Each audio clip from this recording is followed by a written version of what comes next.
O'zbekiston Respublikasi Prezidenti Shavkat Mirziyoyev to'ylarni keskin tanqid qildi va xalq dardini aytdi. Bosh vazirdan boshlab hokimgacha ijro organi rahbariga to'y marosimiga borishi man etiladi.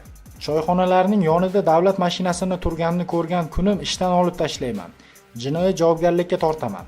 To'y eng ko'pi 150 kishiga, osh 200 kishiga bo'ladi. Birorta rahbar uyida tug'ilgan kunini ham, to'yini ham mendan boshlab nishonlamaydi. Bo'ldi, u zamonlar tugadi endi. Odamlarning g'ashini keltiryapmiz, la'natini keltiryapmiz.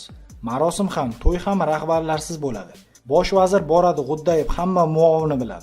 Hamma turadi. Sen o'sha qilgan 20 kilogramm go'shtingni puliga bitta kambag'alning uyiga borib kraska qilib ber, televizor olib ber, noinsof.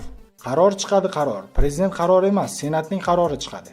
Qani birortang g'ing deb ko'r, u to'yga borish endi man etiladi. Men o'zim yuragimdan bilgan holda shuni aytayapman. U hammasi xiyonat bizning xalqimizga. Ikkinchidan, to'y qilishning me'yorini ham yozib beramiz.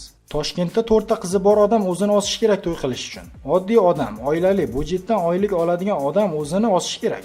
4 ta qizini erga berish uchun o'zini ossa to'g'ri bo'ladi. Nimaga? Hech qanday imkoniyati yo'q. Baribir bechora qarz oladi. O'ziga qaramaydi, doktorga bormaydi. Faqat shu to'yga yig'adi. Kimga kerak bu to'y? Bo'ldi, biz oldin tashviqot qilib ko'rdik. Bo'lmadi bu tashviqot. Xiyonat qilyapmiz xalqimizga. To'ylarni agar joyiga qo'ysak, korrupsiya bo'lmaydi, adolat paydo bo'ladi. Agar birorta rahbar, prokurormi, hokimmi, soliqchimi, chegarachimi shu me'yordan chiqsa, o'sha kuni ko'rasizlar. Qamayman hammasini. Qaysi vazir yoki bosh vazir o'rinbosari shunday to'y qilishga qaydan oylik oladi? Hammasi o'g'irlik bu. Agar buni tagini surishtirsak, o'g'irlik. Bu ham ana shu adolatsizlikni targ'ib qiladi. Hamma bilish kerak.